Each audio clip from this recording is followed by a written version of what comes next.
मुख्यमंत्री भूपेश बघेल की अध्यक्षता में सोमवार को कैबिनेट बैठक में कई महत्वपूर्ण फैसले लिए गए हैं। मुख्यमंत्री भूपेश बघेल ने किसानों को 1866 करोड़ रुपए का भुगतान किए। इस बीच अरहर, मूंग और उड़द को न्यूनतम समर्थन मूल्य पर खरीदे जाने की घोषणा की है। कैबिनेट बैठक से पहले 2 मिनट का मौन रखकर मनोज मंडावी को श्रद्धांजलि दी गई। मंडावी को याद करते हुए सीएम ने कहा कि एक बहुत अच्छा साथी हमने खोया है। दिवाली से पहले किसानों को बड़ा उपहार। आज मुख्यमंत्री निवास में मंत्रिमंडल की बैठक थी और मंत्रिमंडल के बैठक के पहले जो राज्य शासन की अलग अलग योजनाएं हैं उसकी राशि भी अंतरित की गई है। राजीव गांधी किसान न्याय योजना, राजीव गांधी ग्रामीण भूमिहीन कृषि मजदूर न्याय योजना, गोधन न्याय योजना, इन सब की राशि भी अंतरित की गई है। तो कैबिनेट के मीटिंग के पहले जो राजीव गांधी किसान न्याय योजना और राजीव गांधी ग्रामीण कृषि मजदूर न्याय योजना के हितग्राहियों के खाते में लगभग 1866 करोड़ 39 लाख रुपए ऑनलाइन अंतरित किया गया है। ये इसलिए अंतरित किया गया है कि पहले 1 नवंबर को अंतरित किए जाने का हर 1 नवंबर को अंतरित किए जाने की परंपरा रही है। 1 नवंबर सन 2000 को नया छत्तीसगढ़ राज्य बना था। उस हिसाब से अलग अलग योजनाओं की राशि जो 4 किस्तों में राजीव गांधी किसान न्याय योजना की राशि दी जाती है तो उसको 1 नवंबर को दिया जाता रहा है। लेकिन इस बार चूँकि दीपावली का त्यौहार है और लोगों का इंतज़ार है कि उनके खाते में पैसा आए ताकि अच्छे ढंग से वो दिवाली मना सकें, तो उसके कारण से आज 17 तारीख को ये राशि अंतरित कर दी गई है। तीनों योजनाओं की जो टोटल राशि है वो 1866 करोड़ है। राजीव गांधी किसान न्याय योजना में 23,99,615 किसानों को 1745 करोड़ और कृषि मजदूर न्याय योजना 22-23 की राशि में 4,66,880 हितग्राहियों को 115 करोड़ 80 लाख 32 हज़ार रुपया और गोधन न्याय योजना के हितग्राहियों को 5 करोड़ 59 लाख रुपए की राशि का ऑनलाइन भुगतान किया गया है। और मुख्यमंत्री जी ने कर्मचारियों का डीए बढ़ाकर 33% कर दिया है।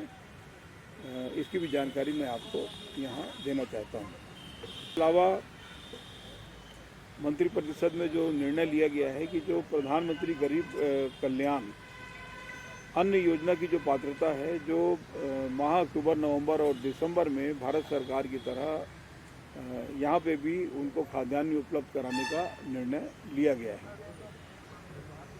खरीफ वर्ष 22-23 में धान एवं मक्के का उपार्जन किया जाएगा और 1 नवंबर से धान खरीदी की जाएगी और कस्टम मिलिंग का इनकी नीति का भी निर्धारण कर दिया गया है। 1 नवंबर से 2022 से 31 जनवरी 2023 तक समर्थन मूल्य में धान खरीदी का काम किया जाएगा और इसी प्रकार मक्का की खरीदी जो है वो 1 नवंबर से लेकर 28 फरवरी 2023 तक की जाएगी। इसके पहले खरीफ वर्ष 2021 की भांति 2022 में भी राजीव गांधी किसान न्याय योजना का लाभ किस प्रकार से 2021 में दिया गया वो 2022 में उसको कंटिन्यू करेंगे और 2022 में भी राजीव गांधी किसान न्याय योजना का लाभ उनको मिलेगा। राजीव गांधी किसान न्याय योजना में 9,000 रुपये प्रति एकड़ के हिसाब से दिया जाता है और जो पिछले साल जिन्होंने धान की खेती की है उसको छोड़ के यदि वो अन्य फसल लेते हैं तो एक बार के लिए उनको 10,000 रुपये प्रति एकड़ दिया जाना है, तो वो 10,000 रुपये प्रति एकड़ के हिसाब से उनको भी प्रदान किया जाएगा। इसी प्रकार से यदि कोई खेती छोड़कर वृक्षारोपण का कार्य करेगा, धान की खेती छोड़कर, तो उसको वृक्षारोपण करने पर 10,000 रुपये प्रति एकड़ 3 वर्षों तक प्रदान किए जाना है। ये पिछले साल भी था और उसको इस बार कंटिन्यू किया गया है।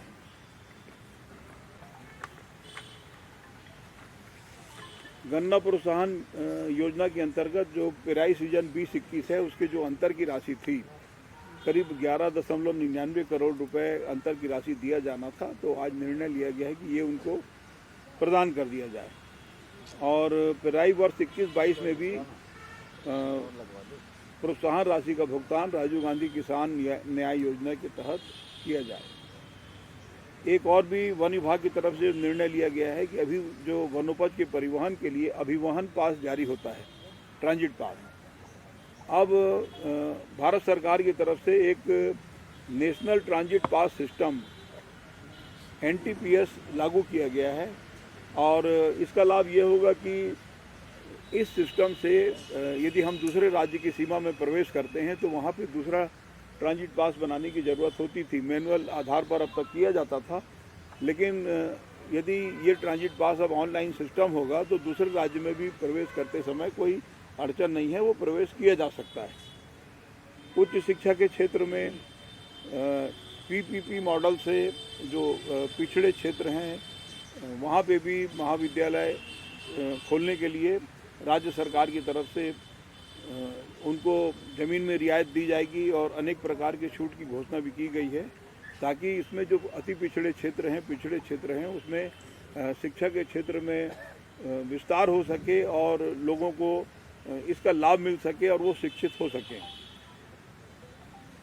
खरीफ विपणन वर्ष 2021-22 में छत्तीसगढ़ राज्य सहकारी विपणन संघ मर्यादित को धान उपार्जन के लिए जो शासकीय प्रतिभूति होती है वो 14,700 करोड़ की वैधता को 31 अक्टूबर 2023 तक बढ़ाया गया है।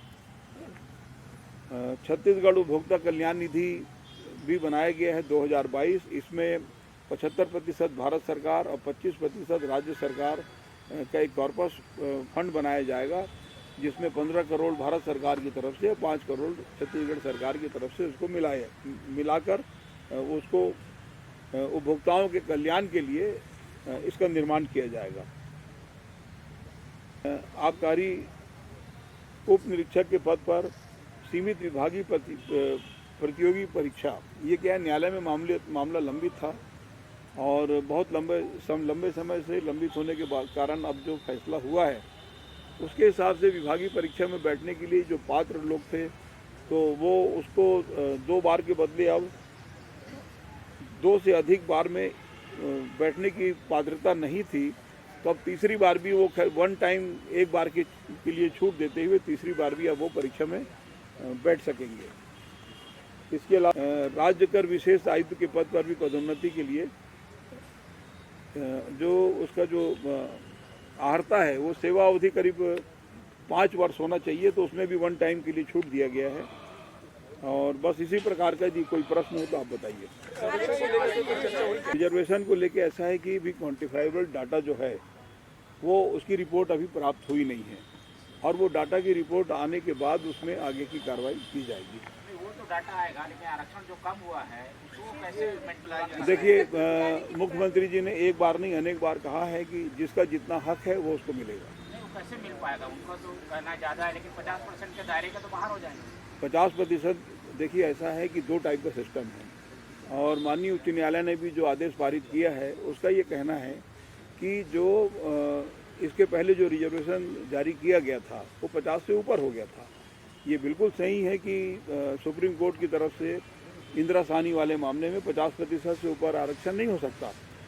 अब उस समय जो माननीय उच्च न्यायालय का जो कथन है उसके हिसाब से सपोर्ट में कोई डॉक्यूमेंट होना चाहिए था। जैसे इसके पहले जो तमिलनाडु में 69% का आरक्षण हुआ उसको देखकर कर्नाटक ये सर्वोच्च न्यायालय में गए कि भाई इनका मोर देन 50% है, हमारा भी किया जाए। तो सर्वोच्च न्यायालय की तरफ से कहा कि हेड काउंट करो। अब 1 साल का समय उनको दिया गया था, वो हेड काउंट नहीं कर पाए, तो उसके बाद वो आरक्षण उनको प्राप्त नहीं हुआ। उसी तरह से अभी वर्तमान में कर्नाटक ने उनके आयोग की रिपोर्ट के आधार पर राष्ट्रपति जी को भेज दिया है कि इसको 9वीं अनुसूची में शामिल किया जाए। तो अब छत्तीसगढ़ सरकार को इंतजार है कि क्वान्टिफाइबल डाटा जिसकी प्रक्रिया सतत चल रही है वो उसके जो डाटा आने के बाद फिर इसमें आगे कार्रवाई होगी। लेकिन एक मिनट, लेकिन जिसका जितना हक है वो मिलेगा। अब पूछिए क्या बोल रहे हैं? नहीं, तो इनका तो सेंसस में ही है ना, अनुसूचित जाति जनजाति का तो सेंसस में भी है। तो इसलिए जो जरूरी है वो किया जा रहा है। गोधन न्याय योजना को लेकर भारतीय जनता पार्टी ये आरोप लगा रही है कि उसमें भ्रष्टाचार हो रहे हैं। पिछले सत्र में गोबर ज़्यादा खरीदा गया था और अब वो लगातार ये आरोप बिल्कुल असत्य है और सामान्य तौर पर ऐसा मतलब जनरल टाइप की बात नहीं होना चाहिए। स्पेसिफिक बताओ कहाँ पे हुआ है, और जब ये जानकारी दी जाएगी कि इस जगह हुआ है तो निश्चित रूप से कार्रवाई होगी। समर्थन मूल्य पर धान खरीदी के लेकर भी सरकार इस बार 61 लाख मीट्रिक टन चावल खरीद रही है, तो धान 91 लाख मीट्रिक टन करीब हो जाता है और पूरा पैसा केंद्र दे रही है और वही राज्य सरकार लूट रही कम पैसे दे रही है। आप सिस्टम को समझ लीजिए। धान खरीदी के लिए भारत सरकार की तरफ से 1 रुपए की भी राशि नहीं दी जाती, ना कोई अनुदान दिया जाता है, ना कोई सहायता दी जाती है। छत्तीसगढ़ की सरकार हर साल बैंकों से कर्ज लेती है और कर्ज के आधार पर धान खरीदी का काम करती है। अब भारत सरकार का रोल क्या है? भारत सरकार का रोल केवल इतना है कि जब हम धान खरीदी करेंगे, कस्टम मिलिंग कराएंगे, ट्रांसपोर्टेशन करेंगे, कुछ चावल पीडीएस में देंगे, बाकी का चावल भारतीय खाद्य निगम में जमा करेंगे, तो हमारा चावल जमा ले लिया जाए, केवल इतना रोल है। और जितना भी राशि हमने खर्च किया है परिवहन के लिए, खरीदी के लिए, बारदाने के लिए, कस्टम मिलिंग के लिए, ये पूरा का पूरा जब टोटल करके हम भारत सरकार के सामने क्लेम प्रस्तुत करेंगे चावल जमा करने के बाद, उतनी राशि हमको भारत सरकार की तरफ से मिल जाएगी। खरीदी हम अपने पैसे से करते हैं, कर्ज लेकर करते हैं। अभी तो शुरू जो नहीं हुआ है, अभी कहाँ से कमी आ गया? भारत सरकार की तरफ से है कि 50% पुराना बारदाना, 50% नया बारदाना क्रय करके और उसमें खरीदी किया जाना है। उसकी प्रक्रिया चल रही है। ये शेर की मौतें हो रही है, खाल में बरामद। देखिए, ऐसा है कि इस प्रकार की कभी भी कोई जानकारी आती है तो हम लोग निश्चित रूप से बड़ी कार्रवाई करते हैं।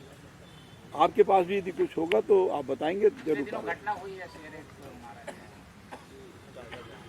जो भी घटनाएं होती है सब में कार्रवाई होती है।